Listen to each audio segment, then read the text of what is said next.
उसके बाद आज जो है ना, हम सबसे पहले अपनी डिस्प्ले नाम की कुछ प्रॉपर्टीज होती हैं हमारे पास, डिस्प्ले के अंदर जो यूज होती हैं, हम उन प्रॉपर्टीज को देखेंगे। लाइक हमने लास्ट क्लास में, लास्ट आपका जो प्रोजेक्ट था,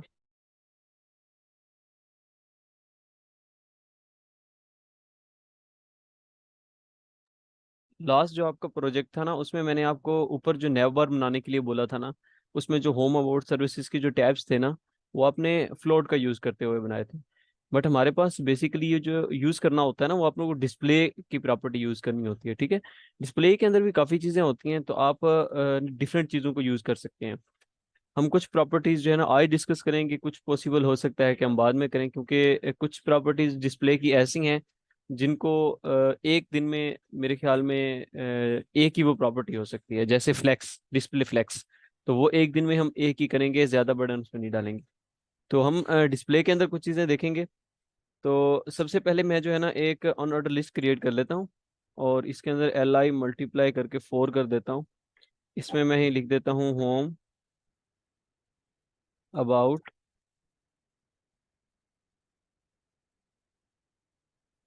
सर्विसेज, और मैं लिख देता हूँ कॉन्टैक्ट। ये मैंने चार जो है ना चीज़ें लिख दी हैं। अब मैं इसको ज़रा ओपन विद लाइव सर्वर भी कर देता हूँ।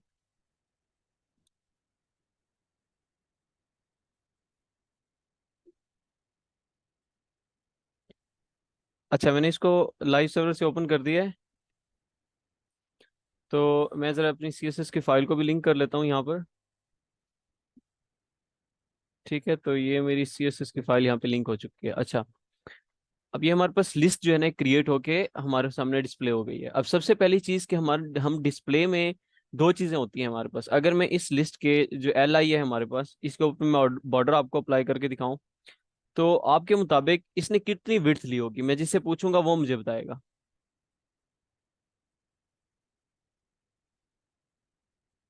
एमन बताएंगे हमें।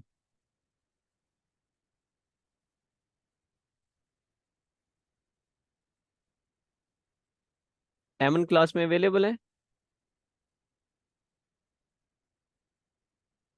मैं क्वेश्चन एक बार रिपीट कर देता हूँ कि मैंने ये पूछा है, ये मेरे पास यूएल के अंदर एल आई है डिफरेंट, होम एक एल आई है, अबाउट एक एल आई है। इनका 100, मैं अगर विड्थ की बात करता हूँ तो विड्थ इसकी कितनी होगी, 100% होगी, या फिर जितना हमारा कंटेंट है इतनी होगी, कितनी होगी विड्थ? कोई और बता दे जिसको पता हो इस बारे में।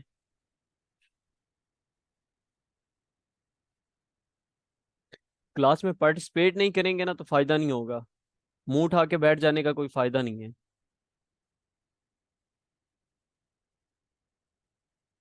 जो एल आई होती है ये बेसिकली ब्लॉक्स का स्कोप होता है, ठीक है। इसकी जो विड्थ होती है वो 100% होती है। अगर मैं इसको बॉर्डर अप्लाई करता हूँ 2px सॉलिड ब्लैक करके, तो ये हमारी 100% विड्थ को कवर कर रही है। दैट्स मीन कि इसकी जो विड्थ होती है वो 100% ये कवर कर रही होती है। बट अगर इसकी मैं विड्थ को कम कर दूं तो मैं कर सकता हूँ। बट जो मेन चीज़ है, मेरी आवाज़ क्लियर आ रही है? बता देंगे मुझे एक बार। Yes sir. ठीक है। जिस तरह से अभी रिस्पॉन्स करते हैं वैसे, कि जब मैं क्वेश्चन पूछूं तब भी रिस्पॉन्स किया करो। तो ये हमारी चला हंड्रेड सर। परसेंट 100% विड्थ जो है ना वो कवर कर रहे हैं, मीन्स दैट कि ये ब्लॉक स्कोप है इनका।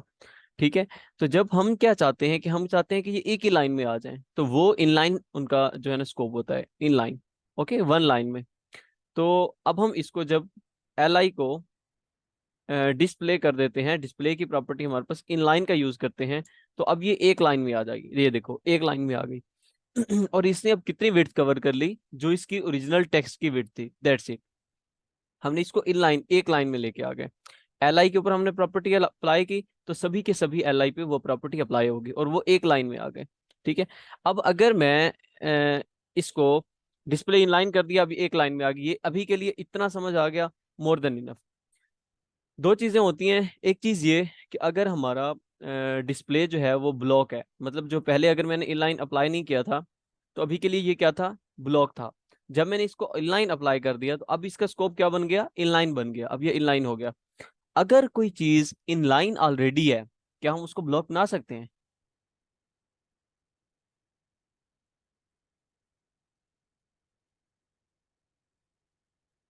बोलो।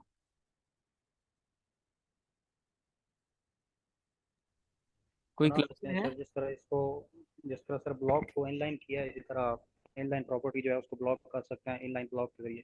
ठीक है, मैं नेक्स्ट ठीक टाइम जो है ना क्वेश्चन पूछूंगा, और जिससे मैं क्वेश्चन पूछूंगा अगर मुझे उसने रिस्पॉन्स ना किया, मैं उसको क्लास से जो है ना किक कर दूंगा, निकाल दूंगा, ठीक है? अगर इस तरह से फिर ज्वाइन करके छोड़ के चले जाना है तो फिर फायदा नहीं है क्लास लेने का। क्लास का माहौल जिस तरह से सही से चल रहा है तो कोशिश करें ठीक से चले, अच्छे से। फायदा आपका है, मेरा कोई फायदा नहीं है। मैं ऐसे भी पढ़ा रहा हूँ, अगर आप सुने ना सुने मुझे तो कोई नुकसान नहीं हो रहा ना। जस्ट मैं ये चाहता हूँ कि आपका फायदा हो। आपने जो फी भरी है कम से कम उसको हलाल कर लो। मैंने इसको डिस्प्ले डिस्प्ले इनलाइन किया तो अब ये इनलाइन हो गए, एक ही लाइन में आ चुके हैं, ठीक है? अब अगर कोई चीज ऑलरेडी इनलाइन है तो क्या हम उसको ब्लॉक कर सकते हैं? बिल्कुल कर सकते हैं। तो क्या आपके माइंड में कोई ऐसा टैग है? एक मिनट, मेरी तरफ थोड़ा वॉइस वॉइस इशू है। इशफाक ने अभी रिस्पॉन्स किया था। इशफाक आप बताएं, मेरी तरफ कोई वॉइस का प्रॉब्लम आ रहा है मेरी तरफ से?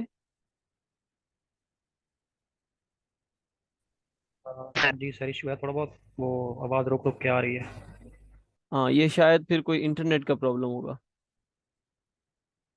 ओके ओके, ठीक है, चले इस चीज़ को आज कोऑपरेट करते हैं। मेरी तरफ से इशू है शायद। अच्छा, अब क्या आपके माइंड में, किसी के माइंड में कोई ऐसा टैग है कि जिसका स्कोप जो हो वो ऑलरेडी इनलाइन हो? मैं जिससे पूछूंगा वो मुझे बताएगा। सलान बताएगा हमें।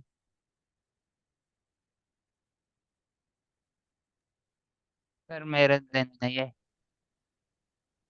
ओके, देखो अच्छी बात है, कम से कम रिस्पॉन्स तो किया है ना। शामिर बताएगा।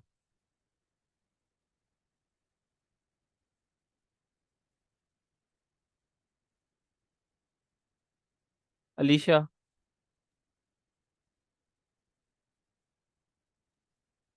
मुझे कोई आइडिया नहीं है मुझे। ठीक। अच्छा, हमारे पास ना एक टैग होता है स्पैन का टैग। मैंने अपनी लास्ट क्लास में जब ये प्रोजेक्ट आपको करवा रहा था ना, जो मैंने आपको टास्क दिया था, वो जब मैं आपको क्लास में करवा रहा था तो मैंने आपको बताया था। मैंने इधर अपनी हेडिंग में नाम लिखा था मलिक जीशान, तो जो जीशान था ना उसको मैंने स्पैन के टैग में क्लोज करके उसका कलर चेंज किया था। कलर आप किसी का चीज का, अगर आप पूरा का पूरा टेक्स्ट है ना उसमें से आधी चीज का आप कलर चेंज करना चाह रहे हैं, आधी चीज पे कोई प्रॉपर्टी अप्लाई करना चाह रहे हैं, तो फिर आप उसको क्या करते हैं, एक टैग में क्लोज करना पड़ता है। तो ऐसा कोई भी टैग नहीं है जिसको जिसको 100% विड्थ न ले, सिवाय स्पैन के। मतलब कुछ और भी हैं, जैसे हमारे पास एंकर टैग है, वो भी है।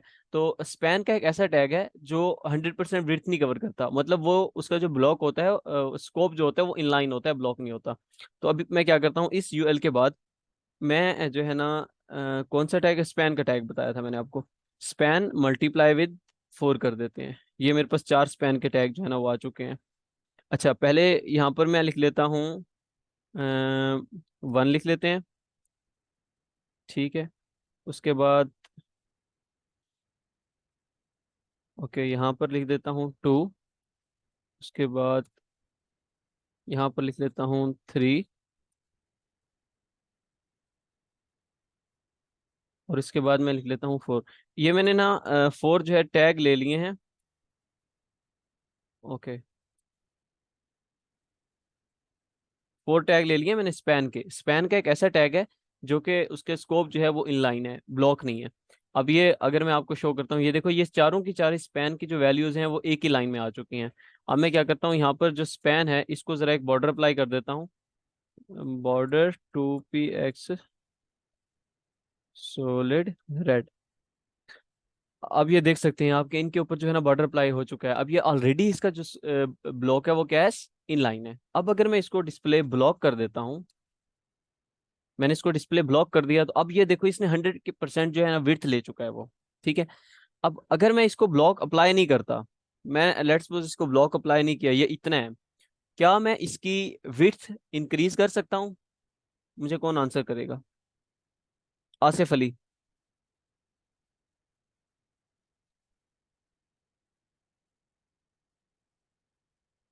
चलिए मैं खुद ही बता देता हूँ। विड्थ जो है ना हम इसके इंक्रीज नहीं कर सकते। हमारे पास जो प्रॉब्लम आ रही होती है, जब इसका ऑलरेडी इनलाइन है, अगर मैं इसकी विड्थ जो है ना वो लिखता हूँ हर स्पैन की, मैं कहता हूँ इसकी विड्थ कर दो 100 पिक्सल, तो इसकी विड्थ इंक्रीज नहीं हुई। अगर आप कहें कि कुछ भी अप्लाई नहीं हो रहा, तो मैं आपको यहाँ से कलर इसका चेंज करके दिखा देता हूँ। मैं इसको ग्रीन करता हूँ, तो ये देखो ये ग्रीन अपडेट हो चुका, मतलब हमारी CSS अप्लाई हो रही है, बट हमारी विड्थ जब मैंने इंक्रीज की 200 करके दिखा देता हूँ, तो भी इस पे कोई इफेक्ट नहीं हुआ। अगर मैं इसकी पैडिंग कर देता हूँ, पैडिंग मैंने कर दी लेट्स सपोज 20 पिक्सल, पैडिंग इसकी इंक्रीज हो गई, पैडिंग अप्लाई हो गई। अच्छा, पैडिंग अप्लाई हो रही है, जस्ट इसकी विड्थ जो है ना वो इंक्रीज नहीं होती। जब हम स्पैन का या इनलाइन जो हमारा टैग्स होते हैं ना, उनको जब हम यूज कर रहे होते हैं, तो उसकी विड्थ हम इंक्रीज नहीं कर सकते। ठीक है। अब क्या होता है कि जब हम इसको डिस्प्ले ब्लॉक कर देते हैं ना, तब इसकी विड्थ जो है वो एक मतलब वो ब्लॉक बन जाते हैं, मतलब उसकी विड्थ जो होती है वो 100% बन जाती है। अब उसकी विड्थ को हम अपने हिसाब से मैनेज कर सकते हैं। अब जब मैंने उसको 200 पिक्सल विड्थ दी हुई है, तो वो अप्लाई हो रही है। ठीक है। फिर कोई भी चीज़ मैं उसको अप्लाई करूंगा, पैडिंग मार्जिन जो होगा, जो भी होगा वो जो है ना एग्जैक्टली अप्लाई होगा। अच्छा, इसी तरह से एंकर टैग जो होता है वो भी हमारे पास इनलाइन ही होता है। अगर मैं यहाँ पर क्या करता हूँ, स्पैन की जगह रिप्लेस कर देता हूँ एंकर टैग से, सॉरी स्पैन, आपने यहाँ पर एरो पे क्लिक करना है और यहाँ पर लिखना है एंकर, और ये इस बटन पे आपने प्रेस कर देना है, तो ये सारे के सारे स्पैन जो है वो रिप्लेस हो जाएंगे एंकर से। अब ये हमारे पास एंकर टैग बन चुके हैं। यहाँ पर आपने एंकर लिख देना है, और यहाँ पर आपने एंकर के अंदर आपके पास href जो होता है ना, वो यूज करना लाजमी होता है, अदरवाइज वो लिंक नहीं बनता।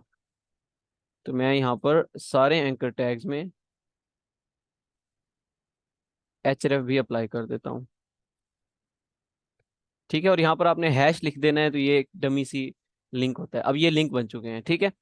अब आप देख सकते हैं कि जब मैंने उसकी विड्थ इंक्रीज की है ना, मतलब उसकी विड्थ मैंने 200 पिक्सल की है, तो पूरी की पूरी 200 पिक्सल वो एक लिंक बन चुकी है। आप यहाँ पर कर्सर को देख सकते हैं कि कर्सर ना पॉइंटर बन चुका है। ये कर्सर भी हम देखेंगे कि अगर हम कर्सर की वैल्यू चेंज करना चाह रहे होते हैं तो वो किस तरह से करते हैं। तो ये पूरी की पूरी जब मैंने उसकी विड्थ इंक्रीज किया, तो वो पूरे के पूरे लिंक की विड्थ इंक्रीज हो चुकी है। ठीक है। तो आई होप सो कि ये आपको डिस्प्ले की प्रॉपर्टी समझ आई होगी।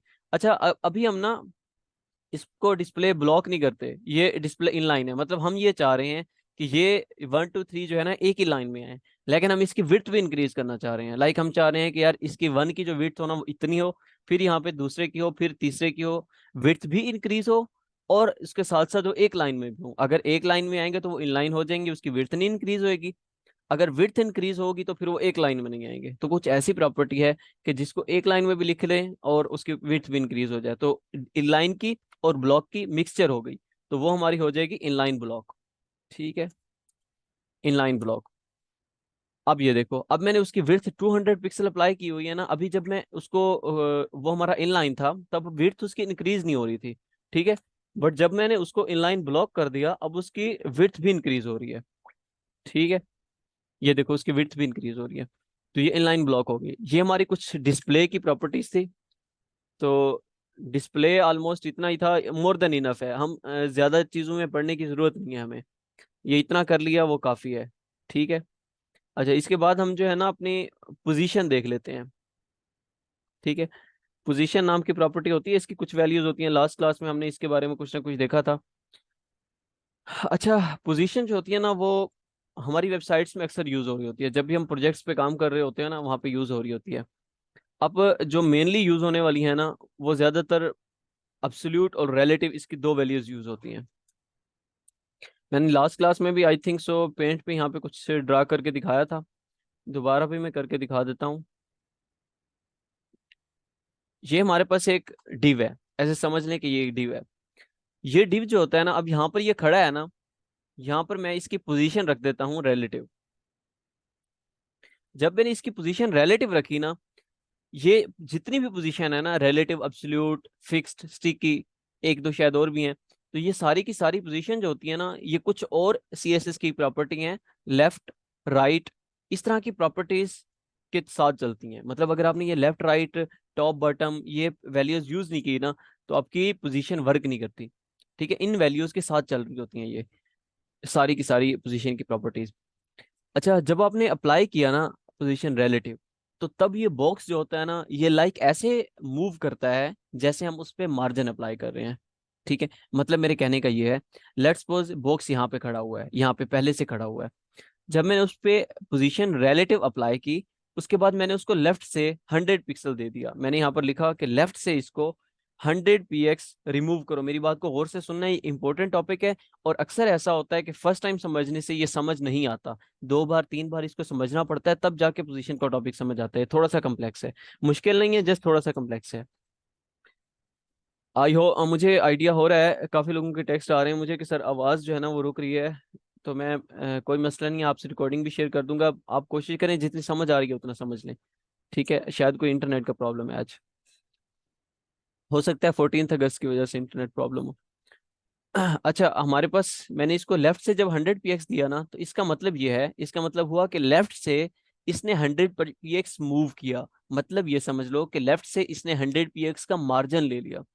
जब रिलेटिव यूज करेंगे तो इसका मतलब है कि जहां पे बॉक्स ऑलरेडी खड़ा है, जहां पे डिव ऑलरेडी खड़ा है, उसी जगह से 100 px मूव करेगा, ठीक है, जब उसको रिलेटिव दिया। इसमें और फिर मार्जिन में क्या डिफरेंस हुआ?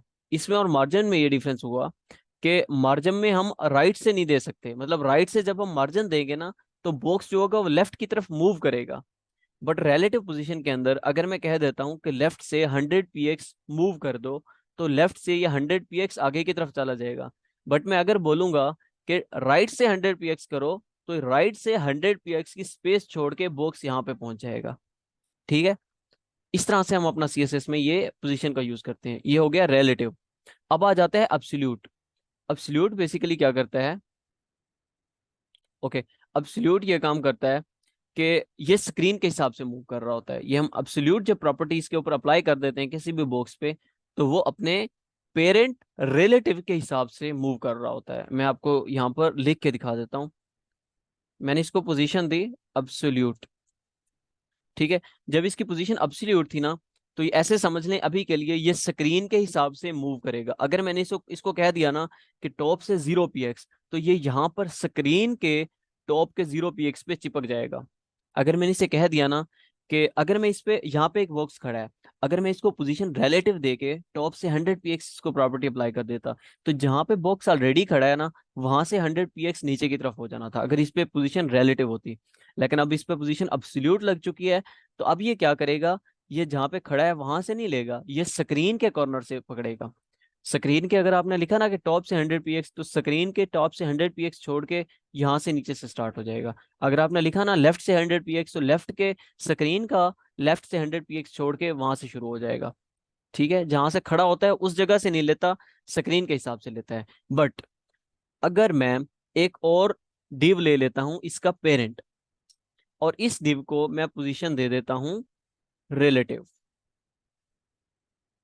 अब ये डिव स्क्रीन के हिसाब से मूव नहीं करेगा। ये जो एब्सोल्यूट वाला अंदर वाला डिव था, अब ये स्क्रीन के हिसाब से मूव नहीं करेगा, अपने पेरेंट रिलेटिव डिव के हिसाब से मूव करेगा।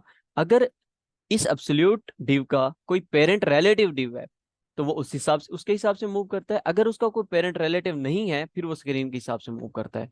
आई होप सो कि आपको ये चीजें समझ आई होंगी। हम इसका कोड करते हैं, तो मैं उम्मीद करता हूँ कि आपको ये चीजें समझ आएंगी। अच्छा, मैं यहाँ पर एक जो है ना डिव ले लेता हूँ। डिव ले लिया। अगर उसका पेरेंट भी अब्सोल्यूट है, तो फिर वो अपने पेरेंट के हिसाब से नहीं लेगा, क्योंकि उसका पेरेंट तो ऑलरेडी अब्सोल्यूट है। तो वो पेरेंट के हिसाब से नहीं लेगा, फिर वो स्क्रीन के हिसाब से ही लेगा। और जिसको आपको पेरेंट को भी आपने अब्सोल्यूट बनाया हुआ, वो पेरेंट भी स्क्रीन के हिसाब से मूव करेगा। दोनों यानी कि स्क्रीन के हिसाब से ही मूव करेंगे, ठीक है। अब इसकी हम क्लास दे देते हैं, कंटेनर कर लेता हूं मैं।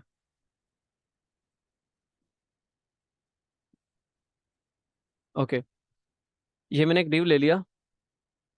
अच्छा, इसके ऊपर में मैं थोड़ा सा ना टेक्स्ट ले लेता हूँ, नीचे भी थोड़ा सा टेक्स्ट ले लेता हूँ, ताकि आपको इससे ना ज्यादा अच्छे से समझ आएगी। मैं लिख लेता हूँ लोरम 200 वर्ड का, और इसके बाद भी मैं ले लेता हूँ लोरम 200 वर्ड का, ठीक है। ओके, यहाँ पर अब मैं अप्लाई करूंगा डॉट कंटेनर के ऊपर कुछ प्रॉपर्टीज।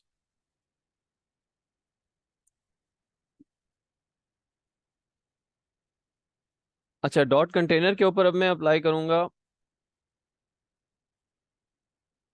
ओके, सबसे पहले तो मैं इसको पोजीशन दे देता हूँ बल्कि पोजीशन दिए बगैर मैं सबसे पहले तो इसको विड्थ हाइट सेट करके आपको दिखा दूं कि ये दिख किस तरह से रहा है। विड्थ इसकी मैं पुट करता हूँ 100 px, हाइट इसकी मैं पुट करता हूँ 100 px, और इसको बॉर्डर अप्लाई कर देता हूँ 2 px सॉलिड रेड। ओके,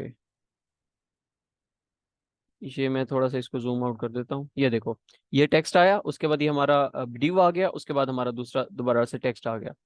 अब अगर मैं इस कंटेनर को display, sorry not display, position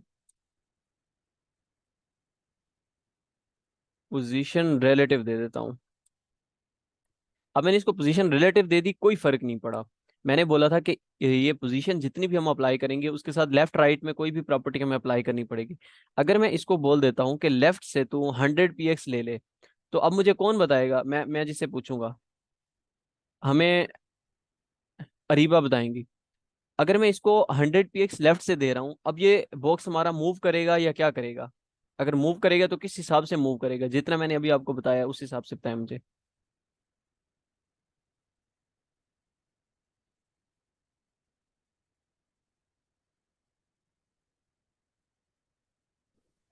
according to screen 100 px left से मूव करेगा। ठीक है, अब ऐसे में बताएंगे।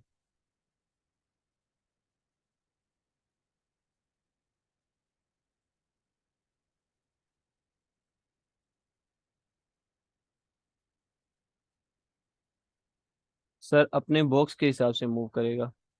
ठीक है, मरियम हमें बताएंगी। सर अपने बॉक्स के हिसाब से मूव करेगा। ठीक है। अच्छा, ये बेसिकली जब मैंने अभी बताया आपको, कोई बात नहीं है, अगर किसी से गलत भी हो गया तो ये देखें, मैंने बताया जब उसको पोजीशन रिलेटिव दी है ना, तब वो अपने बॉक्स के हिसाब से मूव करेगा। जहां पे वो ऑलरेडी रुका हुआ है ना, वहां से वो अपने अपने आप को मूव करेगा। ठीक है। अगर मैंने इसको पोजीशन लेफ्ट दे के, पोजीशन रिलेटिव दे के लेफ्ट से 100 px किया, तो ये जहां से खड़ा था ना, वहीं से इसने 100 px आगे की तरफ मूव कर लिया। अगर मैं इसको लेफ्ट से ना दे के राइट से 100 px दे देता हूँ, अब ये क्या करेगा? पीछे की सारी जगह छोड़ देगा। राइट से 100 px छोड़ के ना राइट में जाके चिपक जाएगा। पोजीशन रिलेटिव, राइट से 100 px।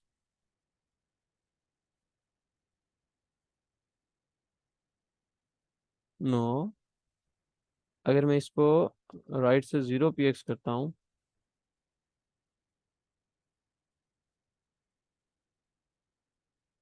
ठीक है, बिल्कुल ठीक।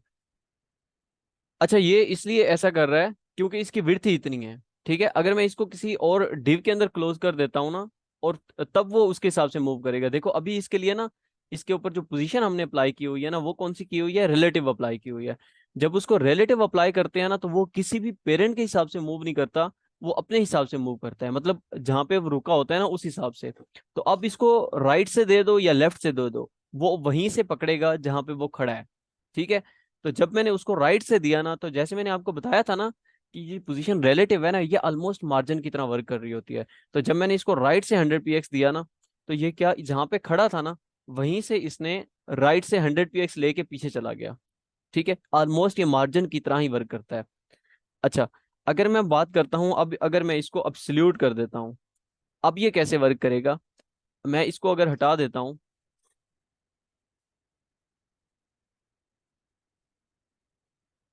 मैंने इसको हटा दिया, अब इस पे कोई भी फर्क नहीं आया। देखो जब भी मैंने इसको पोजीशन अब्सोल्यूट दिया, आपने एक बात याद रखनी है, ये ऊपर की तरफ उठ जाता है। ठीक है, ऊपर की तरफ उठ जाएगा। और अब अगर मैं इसको अप्लाई करूंगा लेफ्ट से 100 px, ठीक है, अब ये स्क्रीन के लेफ्ट से 100 px से उठाएगा। ये देखो, स्क्रीन के लेफ्ट से 100 px इसने उठा लिया, जहां पे खड़ा था वहां से नहीं उठा। मैं आपको करके दिखाता हूँ, मैं इसको टॉप में दे के दिखाता हूँ, तब आपको समझ आएगी। देखो मैंने टॉप में दिया ना, ये देखो टॉप से इसने 100 px पकड़ लिया। अगर मैं इसको टॉप से 10 px देता हूँ, तो इसने टॉप से, स्क्रीन के टॉप से 10 px उठा के आगे चला गया। अब अगर मैं इसको राइट से देता हूँ, अब ये अपने पेरेंट के हिसाब से वर्क कर रहा है। जब हमने इसको पोजीशन रिलेटिव दी थी ना, तब ये अपने पेरेंट के हिसाब से वर्क नहीं कर रहा था, तब ये अपने हिसाब से वर्क कर रहा था। अब ये पेरेंट के हिसाब से वर्क कर रहा है। अब अगर मैं आपको इसको कह देता हूँ ना कि राइट से 100 px ले ले, अब ये राइट से 100 px छोड़ के ये राइट में चला गया, ठीक है, वहां पे पहुंच जाएगा। बट जब हम रिलेटिव दे रहे थे तब वो किसी भी पेरेंट के हिसाब से वर्क नहीं कर रहा था, वो अपने हिसाब से वर्क कर रहा था, ठीक है। अब ये एक सिचुएशन तो ये हो गई कि जब हमने उसको पोजीशन अब्सोल्यूट दिया तो वो स्क्रीन के हिसाब से मूव करना स्टार्ट हो गया। लेकिन अगर इस कंटेनर को मैं किसी और पेरेंट के अंदर क्लोज कर देता हूँ, लाइक मैं एक और डिव ले लेता हूँ और उसकी मैं क्लास रख देता हूँ, बॉक्स रख देते हैं हम लोग, ठीक है, और इसके अंदर मैं इसको कंटेनर को पेस्ट कर देता हूँ। ओके, अब यहाँ पर मैं बॉक्स के ऊपर अप्लाई करता हूँ प्रॉपर्टी पोजीशन। सबसे पहले तो मैं ज़रा ना बॉक्स को एक बॉर्डर दे देता हूँ 2px सॉलिड ग्रीन। हमें इसकी विड्थ हाइट भी सेट करनी पड़ेगी, ठीक है, ये अभी के लिए कुछ भी नहीं है, हमें इसकी विड्थ हाइट सेट करनी पड़ेगी। मैं इसकी विड्थ जो है ना वो कर देता हूँ 300 पिक्सल और इसी तरह से हाइट भी कर देता हूँ 300 पिक्सल, ठीक है। अब ये बॉक्स हमारा यहाँ पे पहुंच चुका है, ठीक है। अब मैं क्या करता हूँ, मैंने इसके अंदर छोड़ा हुआ है कंटेनर को, ठीक है, बॉक्स के अंदर छोड़ा हुआ है। अब जो बॉक्स है ना उस पे ऑलरेडी हमने पोजीशन अब्सोल्यूट अप्लाई की हुई है। जब उसको पोजीशन अब्सोल्यूट अप्लाई करते हैं तो या तो वो अपने पेरेंट रिलेटिव के हिसाब से मूव करता है या फिर अपने स्क्रीन के हिसाब से मूव करता है। अभी के लिए उसका कोई भी पेरेंट रिलेटिव नहीं है।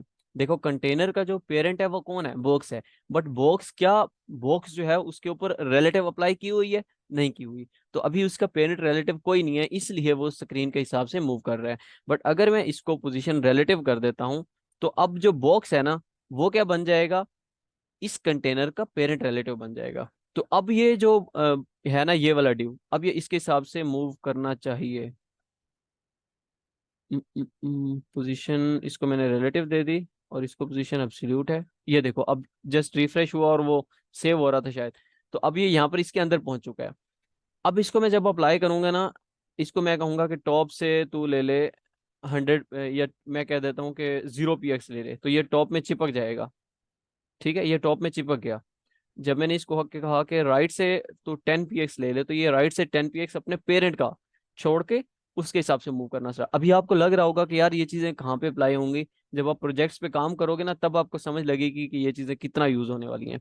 मैं कहता हूँ अगर तुमने अपने प्रोजेक्ट में 10 डिव बनाए हुए हैं ना तो 5-6 डिव में तो ये पोजीशन लाजमी यूज होगी, ठीक है, ये काफी यूज होने वाली चीज है। ओके, एक तो समझ नहीं आता कि बाहर से बाजों की आवाज आ रही है या फिर अजान की आवाज आ रही है। पूरा दिन यही मसला होता है, बंदा कह रहा होता है पता नहीं अजान की आवाज आ रही है या बाजे बज रहे हैं। अच्छा, हाँ, तो अब ये हमारी ना, अच्छा हमने पोजीशन की दो वैल्यूज देख ली हैं, एक हमारे पास एब्सोल्यूट थी और एक रिलेटिव थी। एक और हमारे पास पोजीशन होती है फिक्स्ड, ठीक है। अब फिक्स्ड किस तरह से वर्क करती है, लाइक मैं इस बॉक्स को अभी के लिए रोक देता हूँ, बॉक्स को मैं हटा ही देता हूँ अभी के लिए बल्कि। ओके, ये हमारा कंटेनर है और कंटेनर में आपको शो कर देता हूँ अभी स्क्रीन के हिसाब से मूव कर रहा है क्योंकि ऊपर उसके ऊपर एब्सोल्यूट जो है ना पोजीशन लगी हुई है। ओके, अब मैं इसको फिक्स कर देता हूँ, इसकी पोजीशन मैंने कर दी फिक्स्ड। जब ये फिक्स्ड होगा ना तो अभी ये कुछ भी नहीं होगा, यहाँ पर रुका हुआ है। बट अगर मैं इसके साथ लेफ्ट राइट अप्लाई कर देता हूँ, लाइक मैंने इसको कह दिया कि इसने टॉप से 100px, टॉप से 100px दिया ना, तो अब ये टॉप से 100px छोड़ के यहाँ पर अब ये फिक्स हो चुका है, ठीक है। मैं जरा कंटेंट इसको इंक्रीज करके आपको दिखाता हूँ। ये देखो अब मैं स्क्रॉल कर रहा हूँ ना तो मेरा कंटेंट जो है वो स्क्रॉल हो रहा है, मेरा टेक्स्ट स्क्रॉल हो रहा है। बट मेरा ये जो डिव है ना ये यहाँ पर फिक्स हो चुका है। आपने अक्सर वेबसाइट्स में देखा होगा यहाँ पर साइड बार या ऐसा कुछ भी बना होता है तो वो यहाँ पर फिक्स हो चुका होता है और पूरा का पूरी वेबसाइट जो होती है ना वो स्क्रॉल हो रही होती है। लेकिन हमारा ये वाला डिव जो होता है ये यहाँ पर फिक्स हो चुका होता है। तो बेसिकली उस पर क्या होता है, फिक्स नाम की पोजीशन लगी होती है। अब ये यहाँ पर फिक्स हो चुका है। इसी तरह से हमारे पास एक और होती है स्टिकी, ठीक है, स्टिकी ही होती है आई थिंक सो, हाँ स्टिकी, ठीक है। ओके, स्टिकी ये वो चीजें हैं जो ज्यादा यूज होने वाली हैं। अब देखो मैंने इसको टॉप से 100px दिया ना तो ये टॉप से 100px यहाँ पे पहुंच चुका है। मैं इसको टॉप पे 100px ना करके 10px कर देता हूँ। ओके, मैंने इसको 10 px कर दिया, लेकिन क्या ये 10 px पे गया? नहीं। अब ये बिल्कुल वैसे ही काम करता है जैसे हमारे पास फिक्स काम करता है। ठीक है, जैसे हमारे पास फिक्स था ना, कि हमने उसको फिक्स कर दिया यहाँ पर, तो वो वहां पे फिक्स हो गया, मतलब वहां पे वो स्टॉप हो गया और पूरा का पूरा कंटेंट हमारा मूव कर रहा था, बट वो मूव नहीं कर रहा था हमारे कंटेंट के साथ। बट स्टिकी में और फिक्स में क्या डिफरेंस है? फिक्स भी एक जगह पे फिक्स हो गया, देखो यहाँ पर फिक्स हो गया, लेकिन वो फिक्स कब हुआ? अब ये हमारी वेबसाइट के अंदर यहाँ पे रुका हुआ था, इस दरमियान में, सेंटर में, इसके ऊपर कुछ कंटेंट था। अगर मैं इसको कंटेंट को इंक्रीज कर देता हूँ तो आपको और अच्छे से समझ आ सकती है। ये देखो इसके ऊपर कंटेंट है। अब ये हमारा बॉक्स का जो असल उसकी जो जगह है, उसकी जो असल प्लेस है हमारी वेबसाइट में, वो ये पे यहाँ पे है। बट हम उसको फिक्स करना चाह रहे हैं, लेकिन हम इस जगह पे फिक्स नहीं करना चाह रहे बॉटम में। हम चाहते हैं कि यार ये ठीक है, इसकी जगह ये है, वो चले, ये स्क्रॉल होता जाए हमारी वेबसाइट के साथ, उसके कंटेंट के साथ।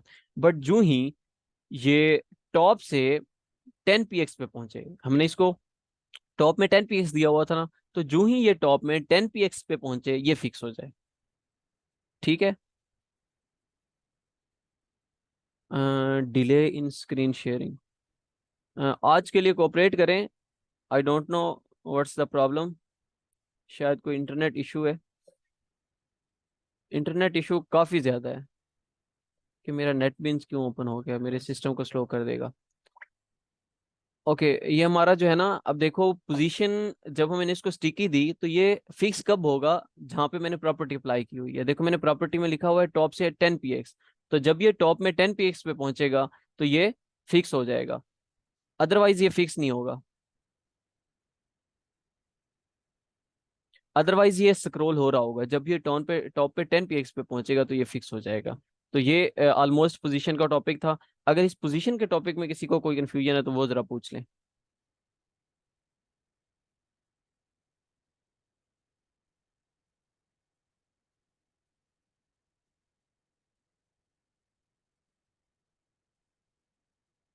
किसी का कोई क्वेश्चन नहीं है बिल्कुल भी? स्टिकी रिपीट कर दें, ठीक है। देखो मैंने अभी किया है फिक्स, ये किसका क्वेश्चन था, जरा मैं देख लूं। ओके, मैंने अभी किया यहाँ पर फिक्स। फिक्स क्या था? ये हमारे डिव को यहाँ पर उसने फिक्स कर दिया। कहाँ पे फिक्स कर दिया? टॉप से मैं लिख देता हूँ 100 px, तो 100 px पे हमारा डिव जो है वो फिक्स हो चुका है। जो ही हम ये जब हम एक और डिफरेंस मैं आपको बता देता हूँ, कि जब हमने फिक्स यूज किया तो डिव हमारा ऊपर की तरफ उठ गया और उस जो कंटेंट था वो उसके पीछे छुप गया। ठीक है। अगर मैं इसको एक बैकग्राउंड कलर दे देता हूँ, बैकग्राउंड कलर मैंने इसको रेड दे दिया, ये देखो ये हमारा कंटेंट पीछे छुप चुका है। ठीक है। और ये हमारा डिव ऊपर की तरफ उठ चुका है। ये जेड इंडेक्स की जो वैल्यूज होती है ना, उससे हम इसको हैंडल कर सकते हैं। अगर मैं जो हमारा कंटेंट है उसको जेड इंडेक्स ज्यादा दे दूं और इस कंटेनर को मैं अपना जेड इंडेक्स कम दे दूं, ये हम बाद में देखेंगे, बट अभी के लिए मैं आपको करके दिखा देता हूँ। तो अब देखो कंटेंट हमें शो हो रहा है, देखो डिव हमारा पीछे चला गया और कंटेंट ऊपर आ गया। ये हम बाद में देखेंगे कि हम इसको किस तरह से कर सकते हैं। तो ये हमारा कंटेंट अभी के लिए पीछे चला गया और डिव ऊपर की तरफ उठ गया जब हमने उसको फिक्स किया। ठीक है। तो फिक्स करने पे उसने टॉप से 100 px पे फिक्स हुआ और हमारी वेबसाइट स्क्रॉल हो रही है, बट वो डिव स्क्रॉल नहीं हो रहा, वो वहां पे फिक्स हो चुका है। मैंने आपको एक क्लास में एग्जांपल दी थी, मुझे याद पड़ रहा है, कि जैसे जो होता है ना, क्या उसको कहते हैं, नैव बार।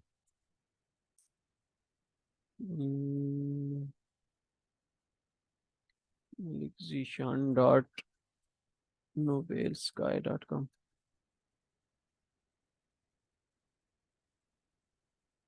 ये देखो मैं इस वेबसाइट को स्क्रॉल कर रहा हूँ ना, मेरी पूरी वेबसाइट स्क्रॉल हो रही है, बट आपको नजर आ रहा होगा कि नैव बार वहीं पे फिक्स हो चुका है। नैव बार देखो यहाँ पे टॉप पे था ना, तो जब मैं स्क्रॉल कर रहा हूँ अपनी वेबसाइट को, तो क्या मेरा नैव बार ऊपर छुप रहा है, ऊपर स्क्रॉल हो रहा है? नहीं हो रहा ना, वो एक जगह पे फिक्स हो चुका है। बेशक मैं उसको वेबसाइट को स्क्रॉल करता जा रहा हूँ, बट नैव बार वहीं पे रुका हुआ है। तो ये क्यों रुका हुआ है? ये क्योंकि उसको पोजीशन फिक्स अप्लाई की हुई है मैंने। तो जब उसको फिक्स अप्लाई कर दी तो वो एक जगह पे फिक्स हो गया। बट जब मैंने उसको स्टिकी अप्लाई की, अब स्टिकी क्या चीज है? स्टिकी कहता है, अब लेट्स सपोज मैं एग्जांपल देता हूँ कि हमारा नैव बार टॉप पे नहीं है, या मैं नैव बार को छोड़ देता हूँ अभी के लिए, ये हमारा डिव आपको नजर आ रहा है, ये सेंटर में यहाँ पे रुका हुआ है ना, यहाँ पर सेंटर में रुका रहे। बट मैं कहता हूँ कि यार जब मैं अपनी वेबसाइट को स्क्रॉल करता हुआ ये यहाँ पर पहुंचे ना, इस जगह पे, टॉप से जब इसका डिस्टेंस 100 px बच जाए तो ये वाला जगह, ये वाला डिव यहाँ पर फिक्स हो जाए, अब ये मूव ना करे, अब ये यहाँ पर रुक जाए। तो अब मैं इसको मूव नहीं करवाना चाह रहा, तो ये फिर मैं स्टिकी अप्लाई करूंगा। अब मैंने इसको स्टिकी अप्लाई किया और टॉप से मैंने इसको 100 px दे दिया, तो इसकी असल लोकेशन ये वाली थी, ये मूव कर रहा है, बट जो ही ये टॉप से 100 px पे जाके पहुंचेगा ये फिक्स हो जाएगा। अब हमारी स्क्रीन मूव होगी, हमारा डिव नहीं मूव होगा। वैसे हमारा डिव मूव हो रहा था, 100 px से फिर मूव नहीं करेगा। ठीक है, समझ आ गई?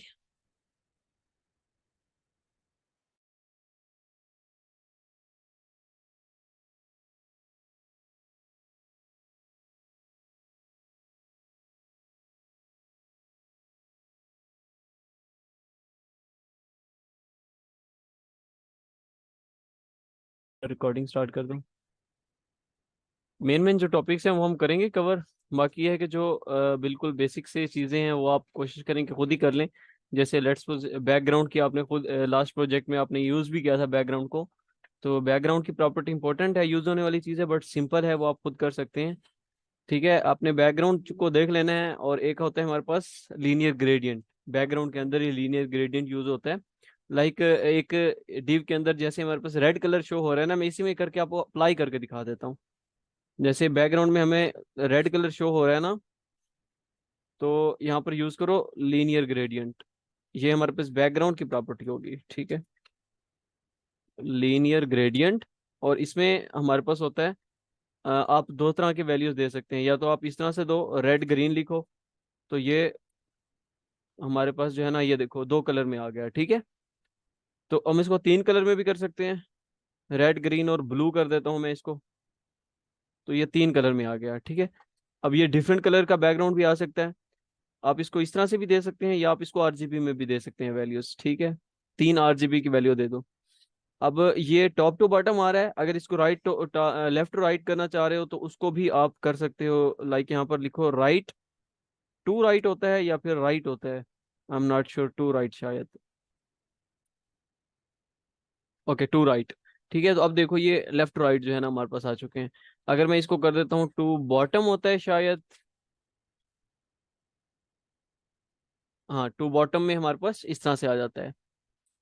ओके, तो ये हमारे पास लीडिंग ग्रेडियंट हो गया। अब मैं इसको आरजीबी करके दिखा देता हूँ। ये आरजीबी के अंदर आप एक वैल्यू लिखो, लाइक मैं यार इसी को चेंज कर लेता हूँ। ये देखो, रेड को मैं ऐसे कर्सर लेके जाता हूँ और ये यहाँ पर ये कलर पिक कर लिया मैंने। ठीक है, ये एक आरजीबी की वैल्यू हो गई। दूसरी आरजीबी की वैल्यू मैं यहाँ से पिक कर लेता हूँ, ये एक डिफरेंट सी वैल्यू ले रहा हूँ मैं, और फिर मैं इसको चेंज कर देता हूँ। ओके, ये मेरे पास तीन आरजीबी की वैल्यू होगी, और एक मैंने ये जो है ना लीनियर ग्रेडियंट क्रिएट कर लिया है। अब इस लीनियर ग्रेडियंट को मैं अगर इसकी ओपेसिटी भी चेंज कर सकता हूँ। लाइक एक तो हमारे पास होती है ना ओपेसिटी की प्रॉपर्टी भी होती है। ओपेसिटी में आप लिखो ना 0 से लेकर 1 तक आपके पास वैल्यूज होती हैं। अगर मैं इसको अप्लाई करता हूँ 1, तो ये हमारे पास बिल्कुल एग्जैक्टली जो डिफॉल्ट वैल्यू है ना वो ये है। अगर मैं 0 कर देता हूँ ना, तब ये देखो बिल्कुल हिडन हो गया, इसकी ओपेसिटी 0 हो गई। अगर मैं इसको कर देता हूँ 0.5, अब ये आपको, ये किधर गया, ये देखो हल्का हल्का सा ना, मैं इसको आपको रिमूव करके दिखाता हूँ। ये देखो, अब ये ऐसा था, जब मैंने इसकी ओपेसिटी हाफ कर दी, अब ये देखो हाफ नजर आ रहा है। इसकी ओपेसिटी भी आप चेंज कर सकते हो। ऐसे एक और एग्जांपल आपको देता हूँ कि जो ओपेसिटी होती है ना, इसमें आपका वाइट शेड आता है। लाइक अगर मैं, आवाज आ रही है मेरी?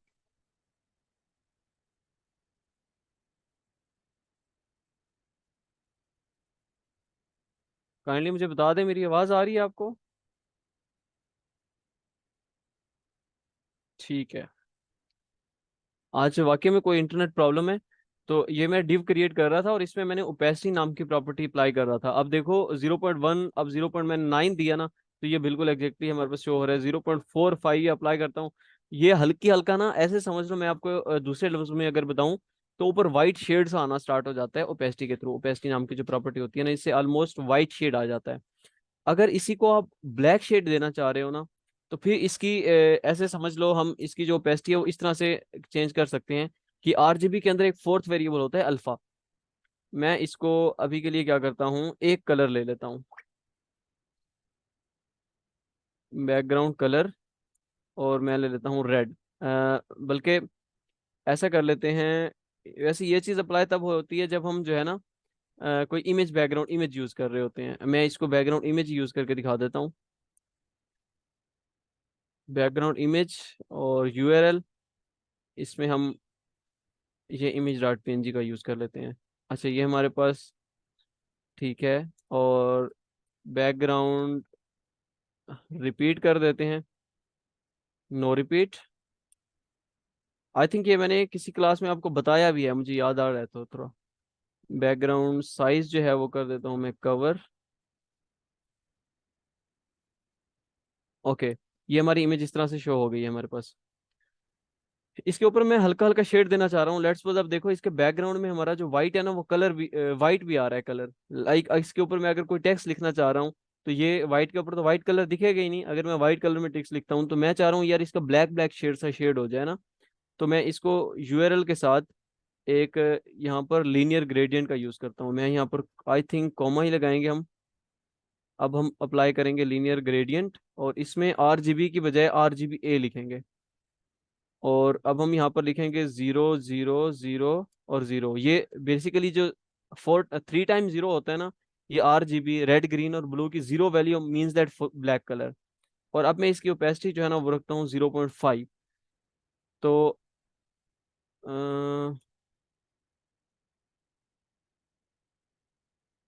यहाँ पर यूआरएल होता है लीनियर ग्रेडियंट RGB। अच्छा, अब मुझे बैकग्राउंड अप्लाई करना पड़ेगा।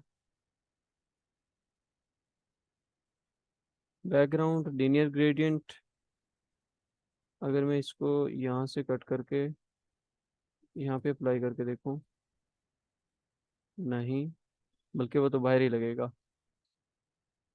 अच्छा, मुझे 2 बार ये यूज़ करना पड़ेगा आई थिंक सो। 0 0 0.5। हाँ, अब आ गया। अब आप देख सकते हैं कि इसके ऊपर हल्का हल्का सा ना ब्लैक शेड आ गया है। अगर मैं इसको 0.9 कर देता हूँ और इसको भी 0.9, ये ऑलमोस्ट बिल्कुल ब्लैक हो जाएगा। ये देखो बिल्कुल ब्लैक हो गया। ठीक है, ये बेसिकली जो दो मैंने RGB दिए हैं ना, ऐसे समझ लें, एक तरफ मैंने ग्रीन कर रखा है, एक तरफ मैंने रेड कलर रखा है। नहीं, यूआरएल पहले नहीं, पहले भी लिख सकते हैं, बाद में भी लिख सकते हैं, उसका प्रॉब्लम नहीं है। मतलब इस लीनियर ग्रेडियंट से पहले भी लिख सकते हैं, बाद में भी लिख सकते हैं। अच्छा, ये जो RGB मैंने लिखा है ना, ये बेसिकली एक कलर ये है, एक कलर ये है, दोनों ही कलर मैंने ब्लैक ब्लैक रख दिए हैं। मेरी मर्जी में चेंज भी कर सकता हूँ, बट मैं इधर अपनी इमेज के ऊपर ब्लैक सा शेड देना चाहता हूँ। अब देखें, बैकग्राउंड में इमेज भी शो हो रही है, और अगर इसके ऊपर मैं व्हाइट कलर में टेक्स्ट लिखता हूँ, तो मेरा टेक्स्ट क्लियरली शो होगा, क्योंकि ब्लैक ब्लैक जो है ना बैकग्राउंड में शेड है। तो मैं इसको 0.7 कर सकता हूँ। अब देखो, एक तरफ 0.9 है और एक तरफ 0.7 है, तो ऊपर टॉप में हमारा हल्का शेड है, नीचे हमारा जो है ना थोड़ा सा शेड जो है ना वो डार्क है। तो ये आप इस तरह से इसको चेंज कर सकते हैं। ये बैकग्राउंड की प्रॉपर्टीज हैं कुछ, आप इसको मजीद देख लीजिएगा अगर इसमें कोई भी ज़रूरत हो चीज़ की। ठीक है, अब हम ज़रा जेड इंडेक्स पे जाते हैं। जेड इंडेक्स मैंने लास्ट क्लास में थोड़ा सा आपको बता रहा था, बट फिर जेड इंडेक्स की जो मेन चीज़ है ना, वो आप पोजीशन के बगैर नहीं यूज़ कर सकते। ठीक है, तो मैं यहाँ पर डिव डॉट सबसे पहले कर लेता हूँ बॉक्स। इसके अंदर मैं रख लेता हूँ डिव डॉट box 1 × 3, और इसको मैं कर देता हूँ box 2, और ये box 3। ठीक है, और यहाँ पर मैं क्या करता हूँ, कुछ चीज़ें मैं तीनों बॉक्स पे सेम अप्लाई करूँगा। तो मैं इसको कर देता हूँ फिलहाल के लिए कंटेनर, और यहाँ पर मैं कर देता हूँ बॉक्स फीस, लिख देता हूँ सबके साथ। अब मैंने क्या किया, तीनों डिव को बॉक्स नाम की क्लास भी दे दी है, और box 1 box 2 box 3 भी दे दी है। अब जब मैं इस पे डॉट बॉक्स करके अप्लाई करता हूँ कि इसकी विड्थ आप चेंज कर दो 100 px, और हाइट भी कर दो 100 px। अब इसकी हाइट विड्थ चेंज हो गई है। अब जो मेरा फर्स्ट बॉक्स है उस पे मैं करता हूँ box 1 पे कर दो, इसका BGC कर दो, मतलब बैकग्राउंड कलर जो है वो कर दो रेड। और ठीक है, मैं इसको ज़रा रिमूव कर देता हूँ। ये मेरा बैकग्राउंड इमेज किस पे अप्लाइड है, बॉक्स 1 पे? नो नो, ये मेरा कंटेनर पे अप्लाइड है। मैं ज़रा इसको रिमूव कर देता हूँ। ये CSS का कोड आप सारा ही रिमूव कर दें, क्योंकि मैं ऑलमोस्ट सेम सेम नेम दे रहा होता हूँ ना, तो फिर ये प्रॉब्लम करता है। ये एरर क्यों आ रहा है, मैं इसको रिमूव ही कर देता हूँ इस कोड को। ठीक है। अच्छा, अब मेरा ये आ गया। अब देखो, मैं इसकी विड्थ हाइट भी सेट करूंगा। मैंने विड्थ हाइट ऑलमोस्ट सेट की हुई है, 100 px नहीं, 10 px दी हुई है यहाँ पर। ओके ओके, अब ये ठीक हो गया। बॉक्स 1 को मैंने रेड कलर दे दिया। इसी तरह से मैं जो बॉक्स 2 है, कुछ समझ नहीं आ रही हो किसी पॉइंट पे तो मुझे पूछ सकते हैं आप लोग। बॉक्स 2 का मैं BGC कर देता हूँ ग्रीन, और इसी तरह से बॉक्स 3 जो है, इसके ऊपर मैं BGC अप्लाई कर देता हूँ येलो। ठीक है। अब ये हमारे पास 3 बॉक्स हो गए। मैं इनके अंदर ज़रा कुछ लिख लेता हूँ। लाइक मैं लिख देता हूँ 1, इसके अंदर मैं लिख देता हूँ 2, और ये इसमें लिख देता हूँ 3। ओके, ज़रा मैं इसका फ़ॉन्ट साइज़ इंक्रीज़ कर दूँ ताकि आपको ये इजीली नज़र आ सके। फ़ॉन्ट साइज़ की प्रॉपर्टी होती है हमारे पास, ये चीज़ें साथ साथ में रिपीट हो रही होती हैं, इनको ज़रा फोकस किया करें। मैं इसको कर देता हूँ कैसे, इनको क्या कर सकते हैं, फ़ॉन्ट साइज़ बोल्ड। ठीक है। बल्कि फ़ॉन्ट साइज़ हम इसको कर देते हैं 20 px। ठीक है। और इसका फ़ॉन्ट वेट एक प्रॉपर्टी होती है, मैंने आई थिंक सो हमें आपको लास्ट क्लास में बताया था इसके बारे में, फ़ॉन्ट वेट। वो मैं कर देता हूँ इसका बोल्ड, ताकि ये थोड़ा सा हमें ना बोल्ड सा नज़र आए। ठीक है, ये हमें नज़र आ रहे हैं। ओके, हम अब क्या करते हैं, इन तीनों को ही या तो मैं स्क्रीन के हिसाब से मूव करवा लेता हूँ, या इसका पेरेंट जो है कंटेनर, उसके हिसाब से मूव करवा लेता हूँ। तो मैं ज़रा क्या करता हूँ, जो हमारा कंटेनर है ना, इसको मैं कर देता हूँ पोजीशन रिलेटिव। ठीक है। और ये जो बॉक्स है, इसको मैं कर देता हूँ पोजीशन अब्सोल्यूट। ओके, अब ये सारे उसके अंदर आ चुके हैं। ठीक है। अब इसको मैं ज़रा करता हूँ कि टॉप से इसको, बॉक्स 1 को तो ठीक है, मैं इसको 0 0 कर देता हूँ। टॉप से 0 कर दो, और लेफ्ट से भी 0 कर दो। और बॉक्स 2 को मैं क्या करता हूँ कि इसको टॉप से कर दो 20 px कर लें, 30 px कर लेता हूँ। और इसी तरह से लेफ्ट से भी मैं कर देता हूँ 30 px। मैं अभी आपको दिखा देता हूँ बेसिकली मैं करना क्या चाह रहा हूँ। लेफ्ट से भी मैं कर देता हूँ इसको 30 30 60 px हो गया, और टॉप से भी मैं इसको कर देता हूँ 60 px। ओके, अब देखो, मैं बेसिकली इस तरह का बनाना चाह रहा था। ये मेरा पेरेंट डिव है, मैं ज़रा इसको पेरेंट डिव को एक बॉर्डर दे दूं ताकि ये आपको जो है ना नज़र आ सके। 2 px सॉलिड रेड। ओके, इसकी हमने वाइट विड्थ हाइट तो सेट की नहीं है, तो अगर इसकी विड्थ हाइट हम सेट कर दें तो हमें ज़्यादा अच्छे से समझ आ जाएगी। 300 पिक्सल। ओके, और इसकी हाइट भी मैं सेट कर देता हूँ 300 पिक्सल। आई थिंक काफ़ी हो जाएगा। ये देखो, अब ये इस बॉक्स के अंदर मैंने जो फर्स्ट बॉक्स था, अब इस बॉक्स को मैंने पोजीशन रिलेटिव दे दी, और इन बॉक्सेस को, जो सारे बॉक्स थे उनको पोजीशन अब्सोल्यूट दे दी। मैंने बॉक्स जो है क्लास, वो तीनों बॉक्सेस को दी हुई है। तो अगर मैं बॉक्स बॉक्स के ऊपर ये पोजीशन अब्सोल्यूट लगा रहा हूँ तो वो सारे बॉक्सेस को अप्लाई हो रहा है। और अब देखो, मैंने पहले वाले बॉक्स को टॉप से 0 px, लेफ्ट से भी 0 px कर दिया, तो मतलब ये अपने पेरेंट के टॉप से और लेफ्ट से 0 px पे जाके चिपक गया, मतलब टॉप से भी चिपका है, लेफ्ट में भी चिपका है। और इसी तरह दूसरे बॉक्स को मैंने क्या किया, टॉप से 30 px दे दिया, लेफ्ट से भी 30 px, मतलब इसकी थोड़ी सी स्पेस छोड़ दी टॉप से और लेफ्ट से भी। और इसी तरह से आगे वाला जो उसने टॉप से भी 60 छोड़ दी, लेफ्ट से भी 60 छोड़ दी। तो मैंने इस तरह का एक स्ट्रक्चर जो है ना क्रिएट कर लिया है, जस्ट अंडरस्टैंड करने के लिए। अब हमारे पास अगर ये क्या है, अब इन तीनों का ना z इंडेक्स जो है ना, वो क्या है, 0। ठीक है। तो 1 बाई 1 जैसे जैसे वो आ रहे हैं ना सीक्वेंस में, पहले फर्स्ट आया डिव तो फर्स्ट शो हो रहा है, फिर दूसरा डिव आया तो दूसरा उसके ऊपर आ गया, तीसरा आया तो तीसरा उसके ऊपर आ गया।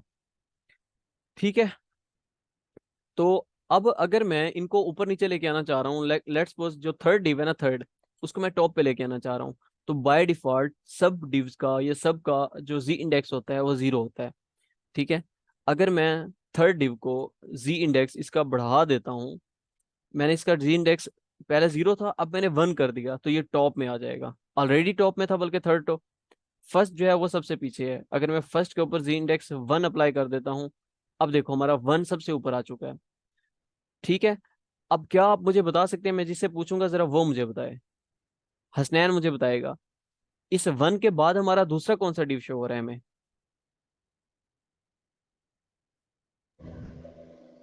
येलो। एग्जैक्टली येलो, जो सेकंड वन डिव है हमारा, थर्ड वन डिव हमारा। ठीक है, थर्ड डिव शो हो रहा है। क्यों? क्योंकि जो सीक्वेंस की अगर हम बात करें, तो पहले फर्स्ट हमारा शो हुआ, उसके बाद दूसरा शो हुआ, उसके बाद तीसरा शो हुआ। पहले को तो हमने जेड इंडेक्स लगा दिया, उसको तो छोड़ दें अभी के लिए, बट जो दूसरा है ना, वो पहले आ गया, फिर उसके ऊपर तीसरा आ गया, तो मतलब तीसरा टॉप में था, बट जी इंडेक्स के थ्रू हमने फर्स्ट को टॉप में ले आए। तो थर्ड तो वैसे ही टॉप में था, तो फर्स्ट आया, फिर थर्ड आया, उसके बाद सेकंड आया, इस सीक्वेंस में आ रहे हैं। अगर मैं फर्स्ट का जेड इंडेक्स मैंने 1 कर दिया और सेकंड का जेड इंडेक्स मैंने इससे भी ऊपर करके 2 कर दिया, तो अब कौन सा टॉप में आएगा? सेकंड वन, मतलब ग्रीन वाला। अब देखो ग्रीन वाला ऊपर आया, उसके बाद हमारा रेड वाला है, और उसके बाद येलो वाला है। ठीक है, तो ये कुछ इस सीक्वेंस में जी इंडेक्स के थ्रू हम इस ऊपर नीचे कर सकते हैं। मैंने लास्ट क्लास में भी आपको ये एग्जांपल दी थी कि देखो ये हमारा नैव बार है ना, जब मैं अपनी वेबसाइट को स्क्रॉल कर रहा हूँ ना, तो यहाँ पर इस पॉइंट पे पहुंच के हमारा जो टेक्स्ट है ना, वो पीछे छुपता जा रहा है। ठीक है, मैंने नैव बार को फिक्स किया हुआ है। नैव बार को जब मैंने फिक्स कर दिया, तो जब मैं स्क्रॉल कर रहा हूँ, तो ऐसा भी तो हो सकता था कि नैव बार फिक्स किया हुआ है, लेकिन नैव बार पीछे छुप जाता और हमारा ये टेक्स्ट इस नैव बार के ऊपर से आ जाता। ऐसा पॉसिबल हो सकता था ना, बट क्यों नहीं हुआ? तो उसके लिए अगर पॉसिबल है, अगर ऐसा हो जाए, तो फिर हम उसका सोल्यूशन क्या है हमारे पास? उसका सोल्यूशन ये है कि हम अपने टेक्स्ट को पीछे छुपाएंगे और इस नैव बार को ऊपर शो करेंगे। तो नैव बार को जी इंडेक्स ज्यादा दे दो और इस टेक्स्ट को जी इंडेक्स थोड़ा दे दो, तो ये पीछे का जितना भी कंटेंट है, ये इस नैव बार के नीचे चला जाएगा। ठीक है, तो ये इस तरह की चीजें, ये छोटी छोटी चीजें हैं। अभी आपको शायद ऐसा फील हो रहा हो कि ये चीजें अप्लाई होंगी नहीं कहीं पे, तो ये चीजें होंगी यूज। ठीक है, अभी के लिए हम चीजें सीख रहे हैं। ये साथ साथ में आपको टास्क देता हूँ ना, सिर्फ इसीलिए देता हूँ ताकि आपकी प्रैक्टिस हो जाए। आज हमने काफी चीजें पढ़ी हैं, मैं आपको जरा टास्क दूंगा, आपने वो करना है, आप चीजें फिर आपको समझ आएंगी। ठीक है, अच्छा, वैसे ये टॉपिक तो मेरे लिए तो आसान ही है, मुझे तो इतने मुश्किल नहीं लग रहे, लेकिन आप पे डिपेंड करता है। आपने फर्स्ट टाइम पढ़ रहे हैं तो आपको थोड़ा मुश्किल लग रहे होंगे। क्या कहते हैं, और पढ़ लें थोड़ा सा, या काफ़ी है इतना?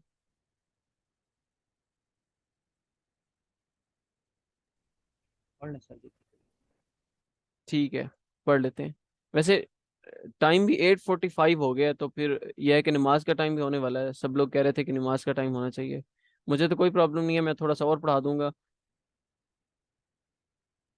पढ़ लें फिर, और हसनैन?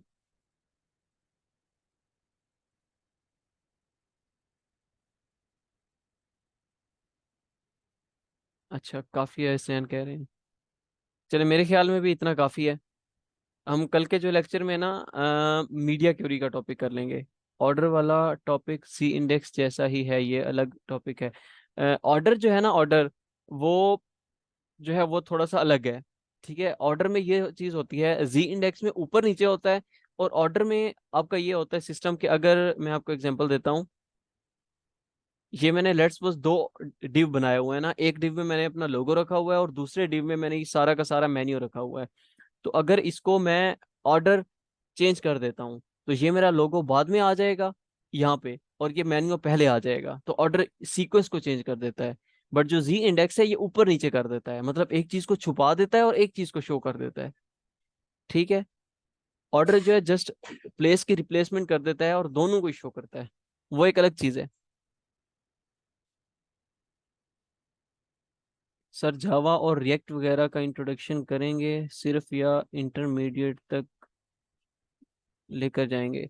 यार जावा को तो बिल्कुल नहीं पढ़ेंगे हम लोग, जावा स्क्रिप्ट करेंगे हम। ठीक है, ये HTML CSS ऑलमोस्ट हमारी एंड होने वाली है। CSS माइनर माइनर सी चीज़ें रह गई हैं कुछ, हम बड़ी मुश्किल से 2 दिन और लगाएंगे इस पे। ठीक है, मैं कोशिश करूंगा कि कल के दिन में हम अपनी CSS काफ़ी हद तक कंप्लीट कर लें, और उसके बाद जो अगला दिन है उसमें हम एक प्रोजेक्ट करें। ठीक है, क्लास के अंदर ही। और वो जब हम प्रोजेक्ट कर लेंगे फिर आपका एक प्रोजेक्ट होगा जो कि आपके पास 1 वीक का टाइम होगा। ठीक है, 1 वीक में आप थोड़ा थोड़ा करके उस प्रोजेक्ट को कंप्लीट करेंगे। डेली का जो टास्क हम पढ़ेंगे उसको भी आप करेंगे। उसके साथ साथ आपको इसीलिए 1 वीक का मैं टास्क दूंगा, टाइम दूंगा, ताकि आप 1 वीक में उसको इजीली कर सकें। कुछ लोग बिगनर हैं, उनके लिए चीज़ें भी करना मुश्किल है। मुझे खुद याद है जब मैंने जो है ना एक अपना फर्स्ट प्रोजेक्ट किया था, मैंने शायद आपको दिखाया भी था, शो भी किया था, तो उसको बनाने में मैंने 3 दिन लगाए थे। अब वैसा प्रोजेक्ट अभी अगर मैं करने बैठ जाऊं तो शायद मैं कोई तकरीबन 3 घंटे में 4 घंटे में कर लूं। ठीक है, पॉसिबल है थोड़ा ज़्यादा टाइम भी लग जाए, बट यह है कि तब मुझे करने में 3 दिन लग गए थे। तो आपको भी मैं 7 दिन का टाइम दूंगा, उसमें आप थोड़ा थोड़ा करके उस प्रोजेक्ट को करेंगे जिसमें सिर्फ HTML और CSS यूज होगी। और हम साथ साथ अपना जावास्क्रिप्ट करेंगे। ठीक है, जावास्क्रिप्ट को ऑलमोस्ट ऑलमोस्ट हम लोग 15 से 17 दिन जो है ना जावास्क्रिप्ट को देंगे, जिसमें हम सिंपल जावास्क्रिप्ट, वैनिला जावास्क्रिप्ट पढ़ेंगे। उसके बाद हम एडवांस जावास्क्रिप्ट, जिसको हम ES6 बोलते हैं, वो करेंगे। और उसके बाद हम रिएक्ट पे शिफ्ट हो जाएंगे और 1 मंथ हम अपना रिएक्ट पे लगाएंगे। ठीक है, फिर रिएक्ट के भी प्रोजेक्ट करेंगे। कोई क्वेश्चन है इस रिलेटेड तो पूछ लें। सिर्फ जैसे वेबसाइट में टाइमलाइन बनानी होगी या कोई और ऐसी चीज़ें, तो वो सब हम खुद से करेंगे या उसका कोई प्रोसेस होगा? खुद से ही करेंगे, सारा कुछ करेंगे हम। Don't worry about it. 1v1 चीज़ों को लेके चलेंगे, हर चीज़ हो जाएगी, डोंट वरी। अभी के लिए जैसा जैसा मैं लेके चल रहा हूँ आप उस तरह से लेके चलें, तो इंशाल्लाह ठीक हो जाएगा सब कुछ। ठीक है, आज के लेक्चर की मैं रिकॉर्डिंग शेयर कर दूंगा, क्योंकि आज काफ़ी इंटरनेट का प्रॉब्लम भी था, शायद आपके पास आवाज़ कट कट के आ रही थी। ठीक है, तो फिर नमाज का टाइम भी हो गया, आप सब लोग नमाज पढ़ें। Take care. बूटस्ट्रैप के बारे में कुछ करेंगे या नहीं? नहीं, बूटस्ट्रैप का जो है ना टाइम नहीं निकलेगा, क्योंकि हमारे पास लिमिटेड टाइम है, जस्ट 2 मंथ्स का। ठीक है, तो इसमें हमें सारा कुछ कवर करना है। तो बूटस्ट्रैप जो है ना वो हमारे कोर्स में इनरोल नहीं था, वैसे भी इंक्लूडेड नहीं था। बूटस्ट्रैप को हम बिल्कुल नहीं छेड़ेंगे, उसके फ्रेमवर्क की तरफ नहीं जाएंगे हम लोग। ना बूटस्ट्रैप करेंगे, ना टेलमेंट करेंगे, ना ही कुछ और, ना MQI, कुछ भी नहीं करेंगे उस रिलेटेड। हाँ, ये हो सकता है कि उसके फिर कुछ अलग हम कोर्स उसका अगर ऑफर कर लें, वो एक अलग चीज़ है।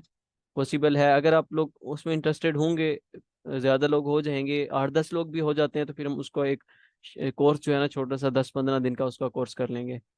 ठीक है, पॉसिबिलिटी है कि हम फ्री ऑफ कॉस्ट ऑफर कर दें, पॉसिबिलिटी है उसके कुछ माइनर से चार्जेस हों, हो सकता है। ठीक है, तो टेक केयर, इंशाल्लाह कल की क्लास में मिलते हैं। मैं रिकॉर्डिंग शेयर कर दूंगा और मैं टास्क दूंगा, कोशिश करें सब लोग टास्क जो है ना सबमिट करवाएं आज के कल तक। ओके, अल्लाह हाफिज़।